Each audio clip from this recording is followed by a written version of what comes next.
میکنم آغاز با نام خدا، هم درود و هم ثنا بر مصطفی. حمد به حد آن خدای پاک را، آن که جان بخشید مشتی خاک را. با نام یاد خدای مهربان. سلام. برنامه نوبتی کتابخوان است و امیدوار هستم که همگی خوب و صحت و سلامت و سری حال هستید. باز با یک برنامه دیگر در خدمت شما خواهیم بود و امیدوار هستم که این صحبت نیز پسند شما خواهد گشت و آن چیزهایی که شما در این برنامه مشاهده میکنید میبینید از کمبودی و از پیشرفت ها زیر این برنامه بنویسید تا ما در کارهای خود تغییرات وارد کرده باشیم. برنامه نوبتی کتابخوان است و در مهمانی برنامه حضور دارند کریم نظریف، استاد دانشگاه، جامعه شناس و سیاست شناس. و برنامه خوش آمدید. تشکر که دعوت ما رو پذیرفتید و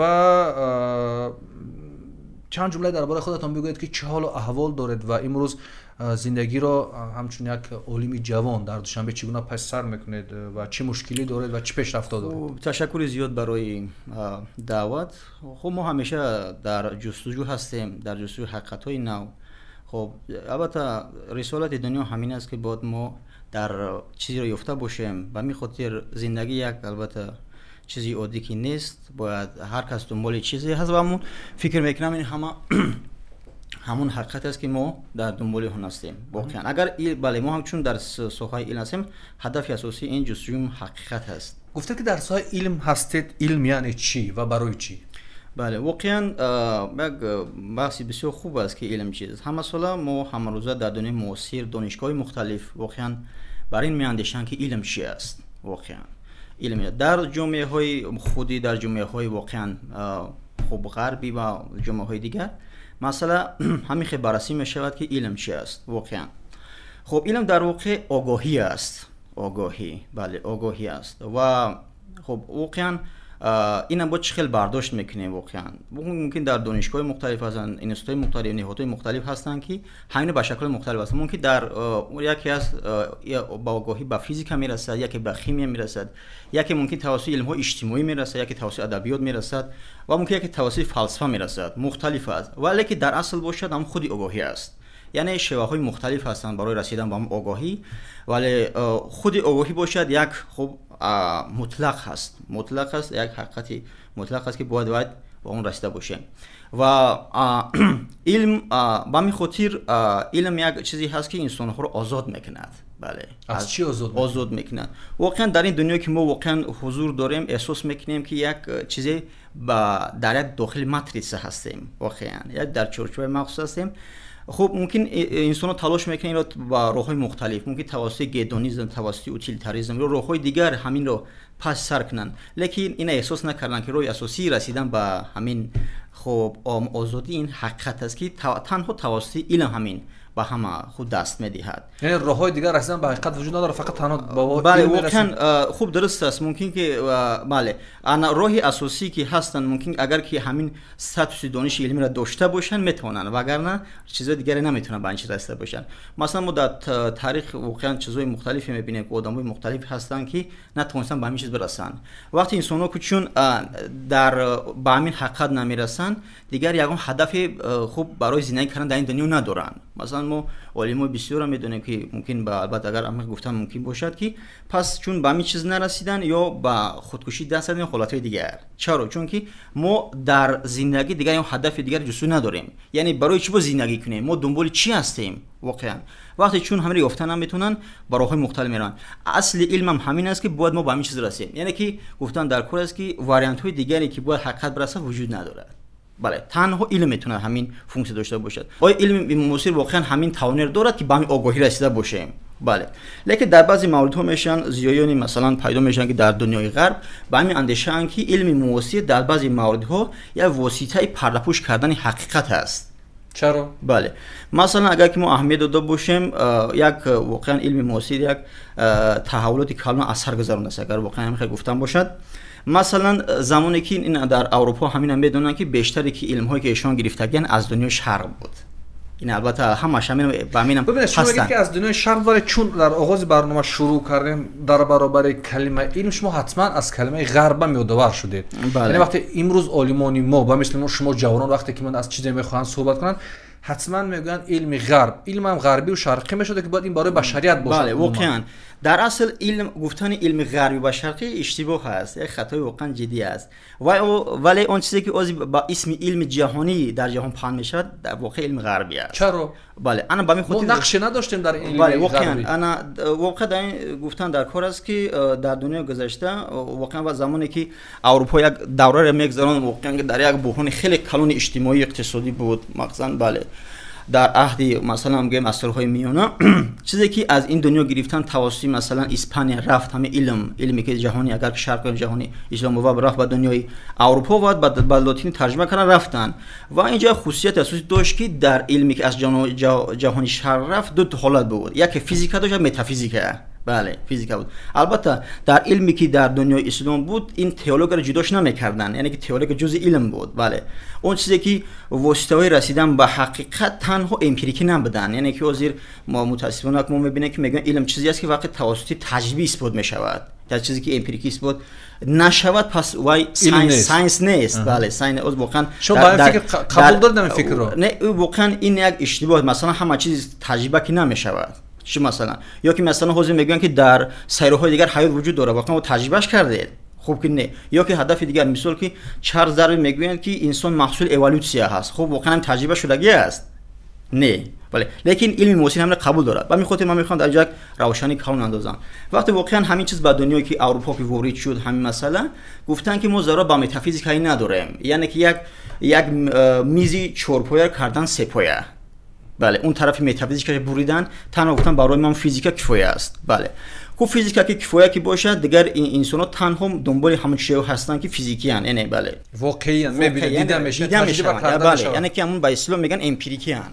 بله امپیریکی ان. خب وقتی که امپیریکی کردن این طرفش را در چون شرایط در اون دنیای اروپا چیزی که مشکلی با همین ساینسی موثر داشت، یعنی که هم علمی خوب بالا فیزیک اون دوره داشت، این هم چی البته همین نصرانی بود. بله نصرانی بود. با همین خاطر پیدا شد پدیده نو اتونوموس دیسیپلین، یعنی منظوری که بعد نصرانی کار خودش کنن، علم کار خودش کنن، مداخله نکنن.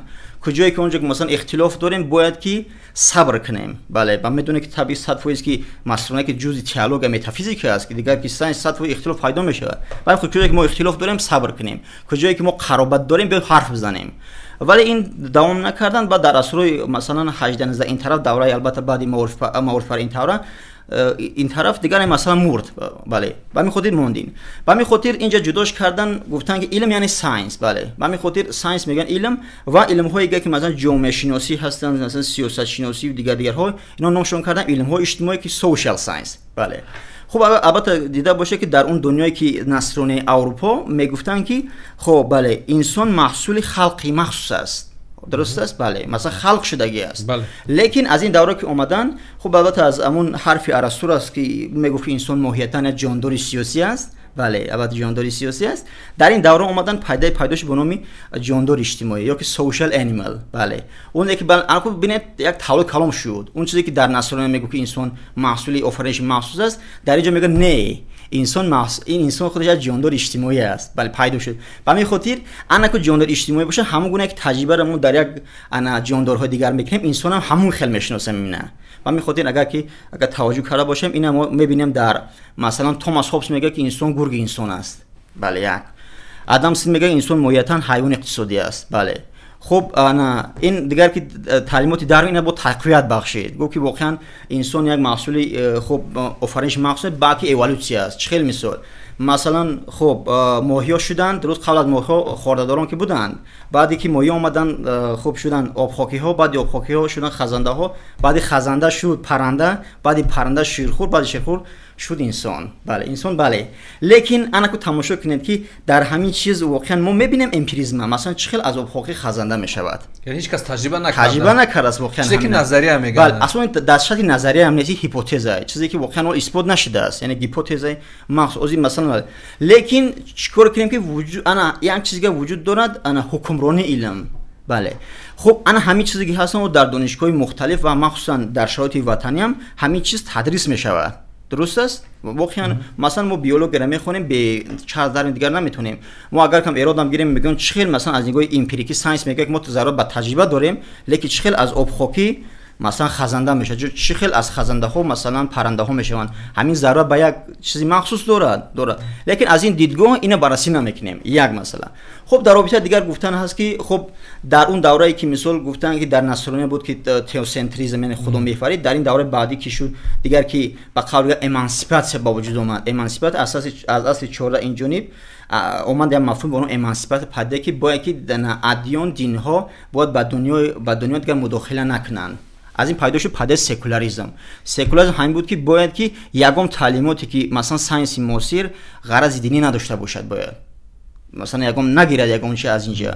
خب در زمینه همین تعلیمات دیگر پیدا شدن. بله مثلا اینجا پیدا شد مثلا اولی که علم داره بود که آنتروپوسنتریسم، بله انسان محوری، بله یعنی انسان شناسی نه با وجود اومد. بله اون در گذشته که خیلی که دیگر کی بود، در اینجا که دیگر میشه. چرا؟ چون که نگفتن که دیگر انسان که محصول آفرینش محصول بخش محصول ایوالوسی است. بله اینم البته چهار درمان اثبات کرد که گویا یعنی منظور اثبات نه، بلکه هیپوتز پیشنهاد کرد. نظریه اثبات نکرد. نظریه هیپوتز پیشنهاد کرد. نظریه اون انکار کردن. انا از این خاطر نظر در جامعه شناسی معاصر هم همین است. بله آنتروپوسنتری یعنی انسان محوری، یعنی ابجکت آموزش همه چیز، یعنی که علمم با در خدمت انسان باشد، در خدمت انسان باشد. ولی انا کوب مثلا پیدا میشود که آیا واقعا ما توانایی داریم که با علم معاصر واقعا انسان بشناسیم؟ خب داریم همین توانایی رو. بله واقعا علم معاصری که هست، علم اجتماعی که در جهاتی وضعیت در دنیا تدریس میشه توانایی اون نداره که مثلا انسان بشناسد. بله دنبال چی بریم در این انا از این خاطر نظر ضرور است که ما یک پارادایگم یعنی دیدگاه نو واقعا داشته باشیم که به این رسیده باشیم. بله مثلا آنتروپوسنتریسم غربی باز اومد از همون حیوان اجتماعی سرکت تا حاضر هست در مثلا جامعه شناسی معاصر غرب هست واندرفول انیمال که حیوان مثلا شگفت انگیز. بله دیگر ما تعریف دیگر از انسان نداریم. دیگر من نداریم که انسان یعنی چی، انسان نداریم. تعیینات انسان در دنیای معاصر چی است، انسان برای چی اومد به دنیا، ما دنبال چییم، این اذیت ها عذاب ها برای چی، ما چی میخوایم از این دنیا. به همین خاطر حالا علم به این چیز پاسخ دادگی نیست. به همین خاطر کسایی که به این سوال ها پاسخ ندادن تلاش میکنن به این شکل به اگزیستانسیالیسم تکیه کنن. یعنی چی؟ اونا که در گذشته بود وجود بود، اینا تنها به موجود تکیه میکنن. بله موجود یعنی انسان رو تنها ما پدیده میبینیم، پدیده بیو اجتماعی، فراتر از اون دیدنش نمیتونیم. از این خاطر هست که این چیزی که در دنیای معاصر ما دیگومانیسم پیدا شده، یعنی مثلا تماشا کنید در دنیای معاصر برای چی یک مثلا در نسبت انسان حقوق انسان میگه گومانیسم میگیم، لیکن یک نسبت شرف انسان ما خاطر کردن نمیتونیم. درست است؟ مثلا تماشا کنین ماجراهای مختلف، خب خرابی‌های مختلف و خشاقی کمیزاتی و غیره که انسان‌ها همیشه تلف میشن، لیکن چرا ما با آنتروپوسنتریسم میگیم اما علم به همین چیز پاسخ نمیده؟ چرا انسان همین خیلی به ارزش اگر واقعا ما محور همه چیز باشیم؟ بله از اینجا میشه که ما معلوم میشه که ما یک منحرف شدیم کمی از در چیزو علم منحرف کرد کمی. برای چی؟ برای اینکه اون چیزی که انا تعیینات که انسانی که باید که پیشنهاد کنند متاسفانه این نمیتونه اون رو پیشنهاد کنند. از این خاطر نظر پیدا شد در دنیای معاصر بحران علم. بله بحران علم یعنی چی؟ خب بحران علم همین که دیگر دنبال در دنیای پست مدرن دیگر ما با خب دنبال نمیریم مثلا خب حقیقتا دیگر که هر کس میتونه در موقعش بیان کنه. بله یعنی هر کسی موقعش اگر بیان کرده باشد پس ما دنبال هم میرویم. دیگر ببینید شما بسیار مسئله ها رو درباره علم و انسان و خدمات علم به انسان و انسان محور چیزی که میگید همش در عالم غرب، یعنی علم امروزه غرب میگید. آیا تا پیدا شدن این نظریه ها در غرب، در شرق نبودن مکتب‌ها و جریان‌هایی که به این سوال‌ها قبلا پاسخ گفته باشند؟ یعنی درباره شناخت انسان، همون جایی گفتیم که ما از کجا آمدیم، آمدنمون بهر چی بود و در چی باید انجام بدیم و رسالت واقعیمون چی است. من به این دیدگاه هستم که شاید زیباتر و خوبتر و کمی آرامتر در این مسئله های شرقی، یعنی دانشمندای شرقی از قبیل شاعران و نویسندگان و اگر با اصطلاح بگیم فیلسوفان و اونها خوبتر جا بودگیان اگر کمی سیر کنیم به طرف شرق، یا نبود این مسئله در علم شرقی مثلا در این طرفی در این طرفی اینجا البته در اینجا بودن. البته اینجا توجه کنیم به اینکه در ما خوب در ما تلاش به این بود که انسان رو بیشتر بشناسیم. بله خوب در اینجا اون تعریفی که مثلا که بعد از امانسیپاسیون با وجود اومد که دیگر نمیتونه که مثلا اومدن مجرد کردن علم از همه مثلا وابستگی دیگر، در دنیای شرق همین چیزا بودن واقعا. مثال گفتن در کار است که خب در دنیای ما انسان همچنین بیو اجتماعی نمیشناختند. درست است واقعا، یعنی پدیده که بیو اجتماعی باشد این گونه که نبود. بله مثلا ابن سینا میگوید که وقتی که به جراحی که میرفت، البته انسان یک پدیده بیو اجتماعی قبول نمیکرد، یعنی مخلوقی که ما موندیم جراحیش میکنیم. بله یعنی منظور که مثلا یک جانداری هست که از کجا یک الهام میگیره، های مطالعه های مخلوق دیگر. بله این آفریده شده. بله آفریده شده. چه آفریدگار داره. بله واقعا است. و با او یک چیز احترامونه مناسب. بله از این خاطر گفت یک اشرف مخلوقات، یک چیز بهتر. واقعا حرفم همین بود. بله یعنی که پدیده بیو اجتماعی که نبود. بیو اجتماعی وقتی که شما میرید دنبال که جراحی میکنید، اون همچون یک مخلوق نمیبینه، جانداری مخصوص. یعنی که این تنها جان نیست، بلکه یعنی مثلا یک محصول آفرینش مخصوص است که باید باشد. خب انا در ادامه همینم تعلیمات دیگری که ما شدگان به همین چیز میروند در تامین. یعنی ما یک متدولوژی مخصوص داشتیم. تماشا کنید از مثلا فردوسی، از ابن سینا سرکرده تا مثلا دوره شاعرای بعدی متقابل نوبتی همش در همین متدولوژی بودن. یگانش منحرف نبودن از این. بله تعیینات انسان در دنیا برای چی است، ما دنبال چی هستیم، همش تشخیص است. بله لیکن از اون دوره که وقتی که ما با وسترنیزاسیون توسط روسیه وسترنیزاسیون شدیم، همین متدولوژی در ما محو شد. و مخصوصا وقتی که اومدن، مثال که شما میدونید که از در پیوتر کبیر در روسیه اومدن وسترنیزاسیون غرب کردن. بله همین تعلیمات اومد باز اینجا خوب اینجا اومد و ما همه قبول کردیم. در شرایط نوبتی هم ما پارادایم ماتریالیستی است. واقعا همین علمی که موثری که ما داریم ماتریالیستی. یعنی منظور چی است؟ اون چیزی که مثلا امپیریکی که اثبات که نشد پس وای نیست. بله لیکن ما بعضی چیزایی داریم که واقعا امپیریکی اثبات نمیشه. انا از این خاطر ضرور است که ما در واقعا علم غربی در جای خودش باید که ما باید پارادایم ملی هم داشته باشیم که اونم ما نامش میکنیم علم خودی. بله که خودی که با داشته باشه. خیلی همین وضعیت در همین علم خودی چه خیلی با این سوال هایی که شما اینقدر کلمه ها و حرف ها عبارهایی که استفاده کردید در این صحبتتون، امروز علم ما چی پاسخ دارد به اینا؟ بله. ما یا مرکزها، عالما، دانشمندا داریم که این گونه سوالها رو بگذارن و به آنها پاسخ داده باشن تا جایی. واقعا چون در ما بیشتر انسان با روح ما میشناسیم، یک چیزی جاندار با روح میشناسیم. شما گفتید که در غرب همچون یک موجودی بیولوژی، همچون یک حیوان نطقی قبلا اون فیلسوفا میگفتن، ولی در ما میگیم انسان است تو روحش، کالبد جسمش است تو روحش. و اینجا وضعیت چگونه است فعلا در واقعا در ما؟ البته ما وقتی که ایجاد شورای برهم که خورد، ما قریب که از یک ممکنه چارچوبه ایدئولوژی خلاص شدیم. چون که شما در دوران شورای میدونید که همه علم تابع ایدئولوژی بود. یعنی که یگان خیلی مثلا گوناگون اندیشی مثلا فراتر از ایدئولوژی قابل قبول نبود. هر چیزی که مثلا همون ایدئولوژی بود با اصطلاح برآورده ایدئولوژی علمی، وگرنه بین ایدئولوژی و علم کمتر جدایی هم هست. به همین خاطر اون دوره حرفی بود به نام ایدئولوژی علمی، مگر ایدئولوژی علمی میشود. البته ایدئولوژی علم نیست، لیکن به علم هم نیست. اینجا یک واقعا همون توازن یافتن در کار. وقتی واقعا که اثر که برهم که خورد، ما قبول کردیم علم غربی رو واقعا. اما برای چی ما علم غربی قبول کردیم؟ چون که اثر دو چیز داشت، مثلا دنیوی داشت و اتئیسم. بله دنیای غربی داره سکولاریسم دارد، اما ندارد تبلیغات اتئیستی ندارد. واقعا فهمیدن در کار. در دوره شورای بود مثلا بعد بود مثلا اتئیسم بود. بله یعنی دنیای باشه که اتئیسم بود باشه. در اینجا در این دنیای نوبتی مون داریم خوب سکولاریسم هست، یعنی متشاسب واقعا. بله و ما دیگر چون که ما معیارهای جهانی قبول کردیم جزء جامعه جهانی هم، ما ضرور است که با هم با استانداردهای غربی جوابگو شویم. و می‌خوایم ما ضرور بود که همه علم قبول کنیم و هم قبول هم کردیم واقعا. مثلا در دوره شوروی می‌خوندن خب کمونیسم علمی، خب که اثر که تمام شد خوندن و جاش اومد سیاست شناسی یا که مثلا جامعه شناسی دیگر رو. یعنی که بله از این معلوم میشه که علم واقعا پایبندی ایدئولوژی دارد واقعا بله. اما فراتر از این وقتی اسیر بر هم فکر کردن که ما از چارچوب ایدئولوژی منحرف شدیم، یعنی تمام شدیم، یعنی که خلاص شدیم، لیکن در واقع این گونه نیست. ما از یک چارچوب محدودتر به چارچوب کلانتر رفتیم که وای لیبرالیسم است.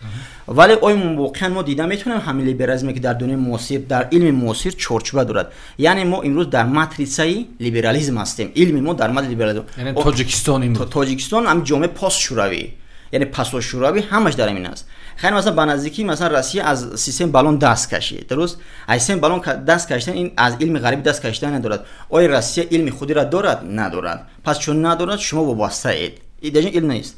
ما در شوط یازیره در عمان در جامعه خب پست شوروی اگر دمی خیلی گفتن درست باشد چون همین کریتریه ها وجود دارد، ما علم سکن هند میگیریم، یعنی دست دوم میگیریم. چه خیلی یعنی ما همه چیز قریب که محصولی ترجمه است. ترجمه میکنن، ترجمه میاد تدریس میشود.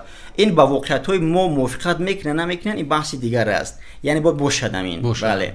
همین آمدن قبول کردن سیستم بالون همین است که همین اونیفیکاسیون کردن که یگانه کلمه که همه در زیر یک کلمات باشن، یک صفحه من. بله. این البته یک عنصری گلوبالیزاسیون است. یعنی همه در زیر یک کلمه باشه، یک صفحه من. این خطر ندارد برای یک جامعه.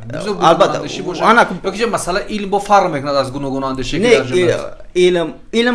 علم خب من همین چرا مخالفم وقتی شما بگید که همه در تحت یک فهمیش باشه، همه ما اگر فهمی داشته باشیم دیگر علم روش نمیکنه. یعنی ما یک فهمیش داریم از واقعیتایی که در درست است. مثلا این خیلی است. مثلا لیبرالیسم هست، گوناگون اندیشه در چارچوب با لیبرالیسم باشه، این خیلی میشود. اگر بیرون اومد نمیشه فراتر از اونشون اون مثلا کناره میشود. یعنی یه سوال این است که مثلا در همین جهان معاصر که من شما زندگی میکنیم و در از طریق رسانه ها و از داخل و از خارج همین کلمه لیبرالیسم، دموکراسی، سوسیالیسم زیاد میشنویم. یعنی اینا هم بستگی دارن به این، یعنی باید علم در دوره اینا هم برش باید فراتر از این ماهی درک میکنه که واقعا با جز از آب دیگر چیزی وجود دارد. نه بفهمم اما خیلی نه. بله انا منظور همینه، باید شما در دنیای همون آب باشید فراتر از اون فکر نکنین. بله همون توانای ماهی نمیرسه که فراتر از آب فکر کنیم. اگر ما فکر کردیم فراتر از آب چی میشه؟ فراتر از اون با من خودی که در اون متن سخار داشته باشیم، اگر من سخار داشته باشم این چیز نمیشود. ولی اگر که ما داشته باشیم پس منظور میشه که ما در الटरनेटिव ساختیم. و اگر واقعا توانایی رو داشته باشیم ساخته باشیم یک مثلا یک جهان بینی، یک مثلا متدولوژی یا علمی که مثلا واریانت یا که الटरनेटिव غرب باشد ما میتونیم. لیکن در صورت اوزیره ما پیوندی یعنی وابستگی مخصوص داریم از این در تمام علم ها، در جامعه شناسی هم، در علم های دیگر هم، در همه چیز، برای که ما همینو را وای گرفتگیم. درست برای گرفتگیم اون مسئول ترجمه اومدن به اینجا. انا کو رسالت در دنیای معاصر چیه؟ رسالت در دنیای معاصر همین است که ما در دنبال همین است که احیای ارزش‌های ملی درست است، مثلا دولت‌داری ملی هست، عنصرش همین است که باید که ما با گذشته تاریخی پیوندی را با وجود بیاریم. مثلا اون چیزی که واقعا میگو که توانا بود هر کی دانا بود، درست حاضر مثال که فرانس بیکون میگه که دانش قوه است. بله مثلا برای چی ما اینا میگیم و یا نمیگیم؟ بله به همین خاطر باید هم پتانسیل ها، هم ظرفیت هایی که ما ملی که داریم اونها رو شناخت کردن در کار. ما هم توانایی رو داریم واقعا داریم، اما کمی اندیشه کردن در کار. به همین خاطر یا دایره های علمی در کار هستن که باید، اما ضرور این است که ما آیا با همین چیز نیاز داریم یا نداریم با علمی خودی. اگر واقعا نیاز داشته باشیم دنبال میشیم و اگر که نه ما میگیم نه از اون ما همون خوب علمی خوب علم در بسیار قبول داریم. یعنی مثلا ببینید وقتی که ما نگاه میکنیم که همین علمی غربی اگر نامشم که مثلا آمریکا و غرب وقتی پیشرفته است ما همینا میگیریم از اون پیش میریم. وقتی که علمی ما یعنی علمی خودی پاسخگو به همین معیارها و به دیگرگون کردن زندگیمون است چیزا رو دارد. ما باید رویم دنبال همون علم پیشرفته بنا رویم. یا که اینجا مشکلی پس با وجود مشکلی هست واقعا. از همین من میگم اگه مشکلی با وجود میاد اگر ما علم خودمون کنار بگذاریم چون طلبات ما را، زندگی ما را، شرایط ما را بهتر کردن نمیتوند و علم را بگیریم که زندگیمون را تغییر بده، جامعه ما را پیش ببره. واقعا من در ابتدای صحبت گفتم که زمانی که واقعا متافیزیک و فیزیک بریدن همین بحران خود در اروپا خروج کرده است. تماشا کنین مثلا علت همجنسگرایی از کجاست؟ مثلا علم از نگاه علمی همجنسگرایی در غرب یک مشکلی نداره. درست است؟ مثلا بیولوژی میگه از جهتی مثلا بیولوژی یک مشکلی نداره. بله یا که مثلا خب ازدواج مختلف یا که ازدواج مرد با مرد، زن با زن میگه از جهت بیولوژی مشکلی نداره. بله چرا در همون است که همون ارزش‌های هستند که واقعا که گفتم که در اسلام متافیزیکی هستند در اونها نیست. اون که 100 یا که مثلا 7 8 عصر قبل اینا این کار کردگیان بعد 8 عصر اومده است خروج کردگی از در اینجا. امروز علم یک دوچار بحران شدگی است. بله مثلا ما اگر قبل از نگاه کرده باشیم این چیزا نبودند، درست است؟ واقعا علم امکان نمیداد.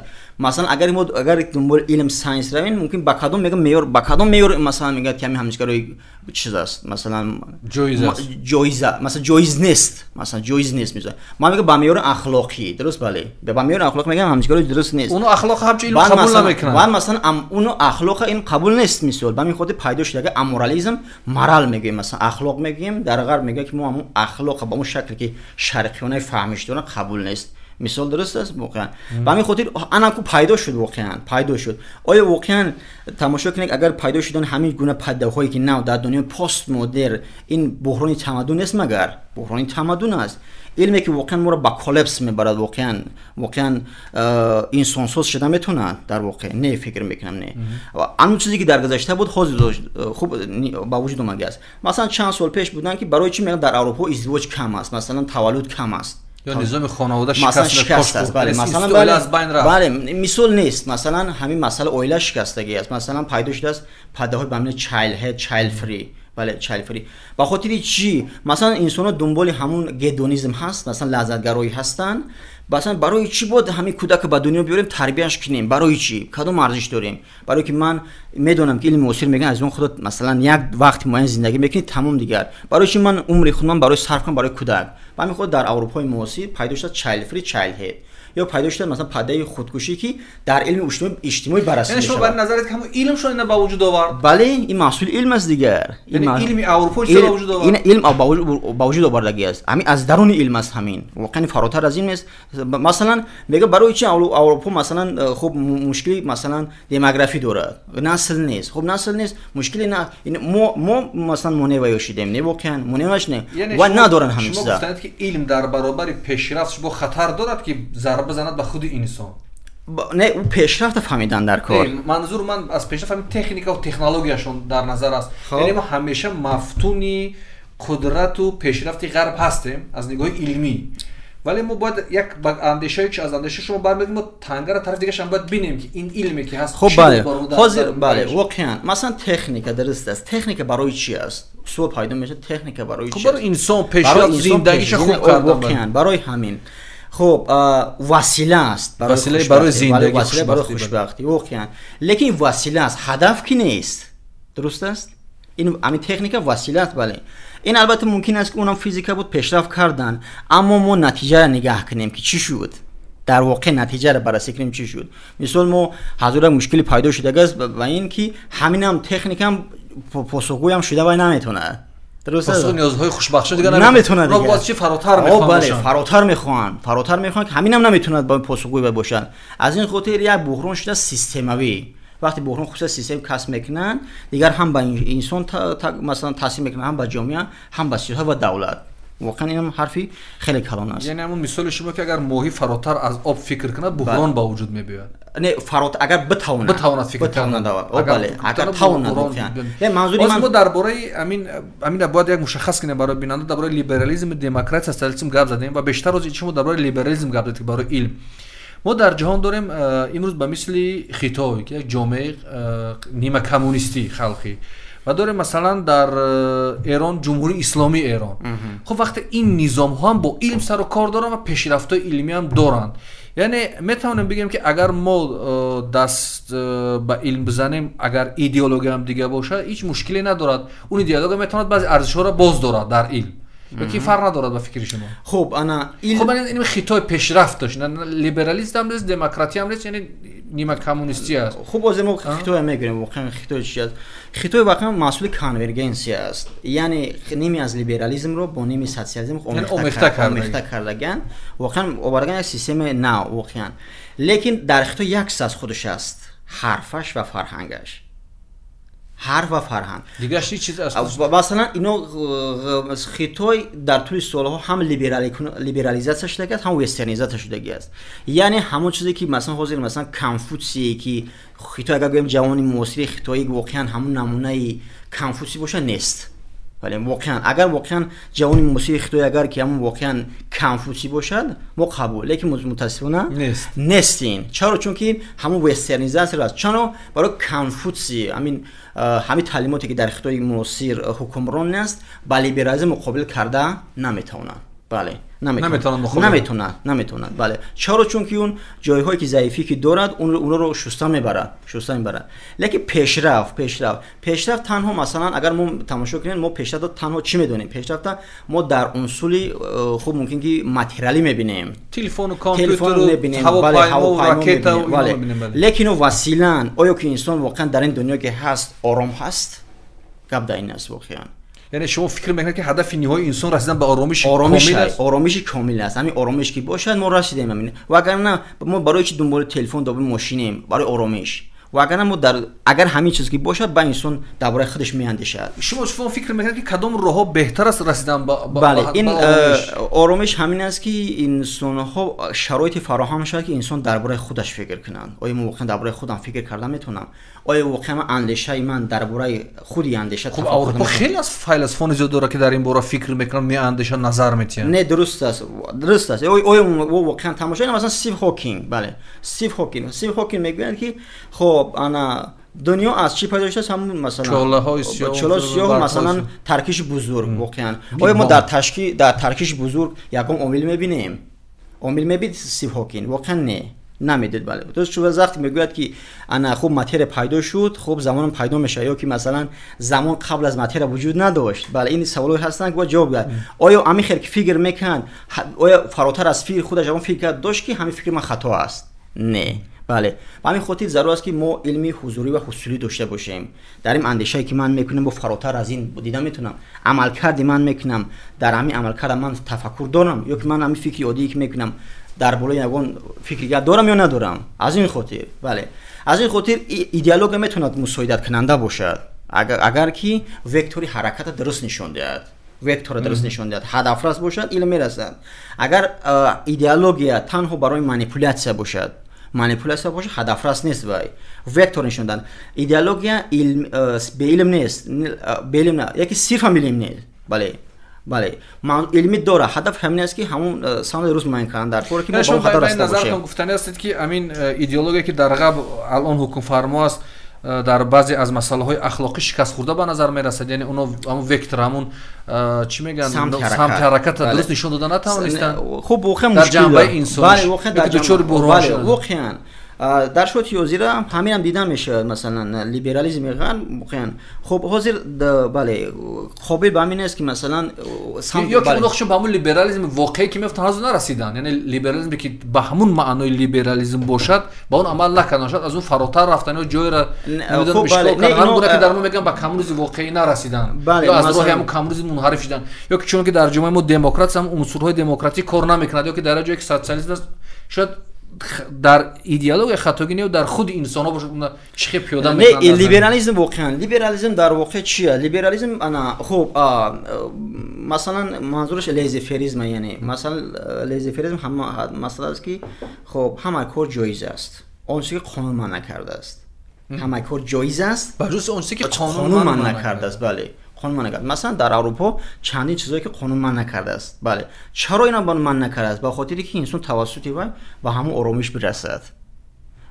مثلا با وجود آوردن مثال خب گیدونیزم، اوتیلیتاریسم، خب ایوتانازیا، خب مثلا ایدومونیزم برای خوشبختی، حتی هم خودکشی هم ببرن. مثلا انسان وقتی نیفتی هم آرامیش هم ممکن راست که است که ایوتانازیا قبول کنه. بله که دیگر نتونستی اینا راه ها رو مانده است. اما در چین حالت ها لیبرالیسم مثلا بحران دچار میشه. چرا؟ مثلا این باعث میشه که در اروپا از اون که انسان دنبال فقط همون خودش است، درست مثلا به قول دیگر که فرد همین نفسی اماره دنبال همون هست، از این خاطر نمیرسه به هدفهای کلام برسد، برای دیگران فکر نمیکن، تنها خود محور، یعنی همون نفسی خودم. به همین خاطر من نسل میشه نه برای آینده نسل میمونه که آینده که اروپا که بیشتران مونند. به همین خاطر حاضر محققای اروپا میگویند که ممکن در 50 سال و 100 سال اخیر اروپای کمچین میشوند، از حساب دیگر اقلیت‌های دیگر مردم بیار اینجا میگیرن. کریم بیاید ما درباره اون صحبت رو در این بخش خلاصه کنیم که خودمون چیکار کنیم. یعنی امروز وظیفه علم و زیایی و عالمان تاجیک از چی عبارت در این مقطع زمانی که در اونجا این حرکت‌ها با وجود میآید، ما چیکار کنیم که هم از اونها استفاده کنیم از دستاورد علمیشان، هم علم خودمون را داشته باشیم، هم همون جامعه های عنعنه و سنتی خود رو حفظ کنیم. چون من فکر میکنم که در اون جامعه های عنعنی و سنتی خودمون یک آرامشی خوبتر و کاملتر وجود دارد. چون از نگاه من نظر شما در این موضوع چیست و اینجا خلاصه کنیم؟ انا درسته واقعا. یکم اینکه باید که ما توسعی هست همین واقعا، اگر واقعا ما همین توانیم ما به همین راست ظرفیت داشته باشیم که همین دنیای واقعی واقع جامعه معاصر اگر واقعا تشخیص کرده باشیم، درک کرده باشیم، یکم ما میتونیم اینو کرده باشیم. آیا ما توانایی همین داریم که جامعه معاصر تشخیص کنیم، یعنی آناتومی جامعه شناخت کرده باشیم. پس باید که بیماری ها رو معاینه کردن در کار که چیا هستن در اینجا، برای هم بیماری ها با کدام داریم ما داروهای مخصوص برای همین ها. اینها وقتی ما واقعا وقتی یک بیمار پیش طبیب میرود باید که معاینه کنیم که چی هستین، بعد از اون باید که ما تشخیص کنیم که برای کدام داروها داریم. آیا واقعا در جامعه همین علم معاصر هم داروها هستن یا نیستن؟ بله، اگر واقعا داروها که نباشن ما باید که مثال آرامش واقعا لیبرالیسم اگر که خب اگر جامعه‌ای که در محورش نفس پرستی که باشد، خب در افکار فرستاجی نفس پرستی نیست و خیر. درسته؟ واقعا لیبرالیسم میگه باید که عقل زیر نفس رود. واقعا اگر که واقعا عقل زیر نفس نه، همیشگرایی برای چی جایز است در اروپا؟ خب این فرستاجی میگه نه عزیزان، باید که نفس در زیر عقل باشه. بله، کنترل کنن نفس، نظارت کنیم و اینا نظارت کنیم. واقعا واقعا نفس کی آرامش کی نداره که دنبالش رفتم گیره زیاد رفتم میگیره. بله، از اون خاطری که من گفتم که عقل زیر نفس میره، اون سوشال انیمال حیوانش میش گفتن که یعنی که همین خیال دیگه. بله، بعد چیز دیگر که رنسانس ملی با کدام به این معنی که هم تفکر هم معارفه که همون تعلیماتی که در قرن‌های بیشتر پیش داشتیم باید اونها رو به یک شکل با دنیای معاصر بیاریم. مدرن بله، اون مدرنیزاسیون بهمون فهمش خودمون واقعا که مدرنیزاسیون عنصرای یعنی لیبرال برای کردن نه خود شبیه مطابق کنیم. بله، معاصر کنیم با این شرط میشه واقعا. یعنی ما هم با این نیوزها داریم. همین دنیای معاصر اگر ببینیم ما هرچی بیشتر با همین چیزهای مثلا خب ارزش ها نیاز بیشتر دارد انسان واقعا در دنیایی که مثلا خب با اصطلاح شور و فتور هست. درست است واقعا ما هم به این چیزا بیشتر نیاز داریم، با ارزشی که داشتن. درست واقعا. خلاصه صحبت این میشه که ما بعضی ارزش‌های خوب داریم و اون رو حفظ کنیم و بیشتر تبلیغ کنیم و در جهان معاصر از علم‌های اونها هم بگیریم و یک چیزی خودی با وجود بیاد. اما علم خودی شما گفتید یک دانش‌های خودی و آگاهی‌های خودی که هم بتوانیم جامعه‌مون و انسان‌هایی که دنبال آرامش میرسن از طریق راه‌های درست به هم آرامش کامل برسن و از طریق دیگه همون علم در خدمتشون باشه که زندگیشون به یک حالتی بیشتر تغییر بدهد، حالتی خوب. و شما در برنامه چند کتاب آوردید و بگویید که این کتاب‌ها چی هستن و چرا میخواید این کتاب‌ها رو به بیننده برنامه معرفی کنید؟ بهترین موز با یک چند جمله این رو میگم. مثلا از این کتاب ارسطو واقعا خیلی سیاست گویی میشه. ارسطو در اینجا یک واقعا یک جمله دارد که اینم باید خیلی بریم. ارسطو واقعا میگویند که انسان ماهیتاً موجود سیاسی است. بله، موجود سیاسی یعنی زون پالیتیکون. خب زون پالیتیکون ابن خلدون در تفسیر همین کتاب نوبتی. بله، یعنی این دو کتاب به هم پیوندی دارن به خاطر همین آورد. بله، پیوندیش همین که ابن خلدون تفسیر قبلا ما در برنامه این کتاب رو معرفی کرده بودیم به برای بیننده و اینجا یک چیز جالب شد که در ارسطو و ابن خلدون خب چی همبستگی داره. وقتی ارسطو میگه انسان ماهیتاً موجود سیاسی است به خلاف زون پالیتیکون، ابن خلدون در خوب تفسیری همین جمله ارسطو میگه منظور ارسطو از گفتن همین یعنی جاندار سیاسی در که یونانی پالیس میگفتن. پالیس در ابن خلدون چون عرب بود واقعا پالیس میشن مدینه، یعنی انسان محصول مدینه هست. مدینه است، شهر است. بعد از زمین پیدا میشه تمدن، یعنی انسان در واقع هست اهل مدینه است. یعنی برای درست‌تر بود درک کردن اگر ابن خلدون خوانده شود. من فکر میکنم خیلی کتابی خوب است. مقدمه این ابن خلدون ما 2-3 مرتبه این کتاب رو در برنامه معرفی کردیم و این کتاب در 2 جلد با زحمت‌های استاد نور محمد امیرشاهی ба хати кирилӣ баргардонда шудааст аз хати форсӣ ва дар фурӯшгоҳи китоби Тоҷикистон мавҷуд аст. Воқеан чӣ донишмандони соҳаи гуногун, ҷомеашиносон, сиёсатшиносон, таърихдонон, ҳатто табибону иқтисоддонон ин китобро барои хондан тавсия медиҳанд ва ин барои тамоми қишр ҷомеа метавонад муфид бошад. Ва китоби дигаре ки устод гуфтанд, Арасту ё ҳамон Аристотел ки дар забони русӣ навишта шудааст, дар ин китоб метафизика, политика, поэтика, риторика ва ин китоб ҳам дар фурӯшгоҳи китоби Тоҷикистон албатта бо забони русӣ ва инглисӣ мавҷуд аст ва шумо метавонед китобро аз фурӯшгоҳи китоби Тоҷикистон дастрас кунед. Хуб, ин ду китоби дигар, Эҳёи фикри динӣ дар ислом, Муҳаммад Иқбол, беҳтар Хуросонам, Хуросон, бале, Хуросон, бале.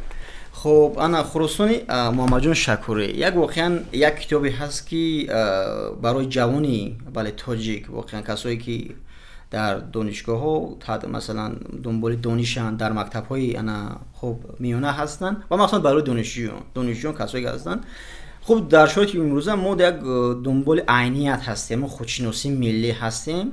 بله این هم میتونه که یک چند وظیفه و فونکسیون را انجام دهد. همین یکم زبان کتاب خیلی ساده هست، بله ساده است که ما میفهمیم. دوم که یک شهر یک تحلیل بی‌غرضانه شدگی است، روندهایی که در طول 100 سال اخیر در تاجیکستان شدگی هستند. بله از همون دوره تبر تقسیم سال 24 تا دوره معاصر که هم مشکلی که به سر خلق تاجیک آمده است. خب استاد محمد شکوری برای یک شکل مخصوص واقعا خیلی ساده صمیمانه واقعا پیشنهاد کرده است و از این خواندن همین ما بعضی چیزایی گرم میگیریم. بله درد، بله با اون دردهایی که در تاریخ داشته ما آشنا میشویم. واقعا توصیه میشود که یک توجه خوب کنن به همین. مخصوصا مقدمه آن که شروع میشود با سرسخن استاد لایق شیرالی، واقعا اونا باید گشته و برگشته خون برای گفتن خودشناسی و شناخت خودمان، هویت ملی و روح استاد محمد جان شکوری شاد بود که چنین کتاب ها رو، رساله ها رو نوشتن و برای ما نسل های آینده میراث گذاشتن. ولی متاسفانه این کتاب امروز در فروشگاه های کتاب تاجیکستان موجود نیست. شاید خیلی جستجو شود که از جاهای دیگر پیدا شود، ولی من مطمئن هستم شاید در کتابخانه های مکتب، در کتابخانه ملی و در دیگر کتابخانه شاید موجود باشد و آنهایی که میل دارن، شوق دارن و توصیه هم ما از برنامه کتابخوان خراسان است اینجای استاد محمد جان شکوری رو توصیه میتیم و هر وقتی که این کتاب رو دسترس کردید گشته و برگشته بخونید. همون استاد گفتن زبان کتاب خیلی یک زبان شیوا، روان، فورم و با مسائل استاد دخالت کردن که واقعا برای سرنوشت، برای هویت و برای ملت سازی خیلی ضرورند. استاد به برنامه بار دیگر خوش آمدید و بیاید اکنون در مجموع صحبت همون رو برای علم و آگاهی و دانش و کتابخوانی خلاصه کنیم و برنامه رو به انجام برسانیم. بله واقعا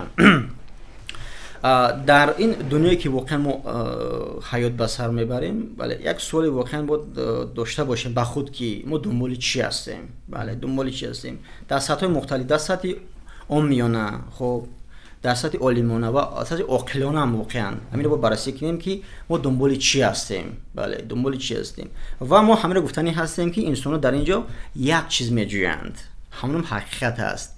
ممکن که یک کسی چیزی میجویند مثل همون واقعا جلال‌الدین بلخی میگوید که اینب میگوید که انگور میگفت، یکی در واقع همه دنبال یک چیزن، همون هم حقیقت است. بله حقیقت است.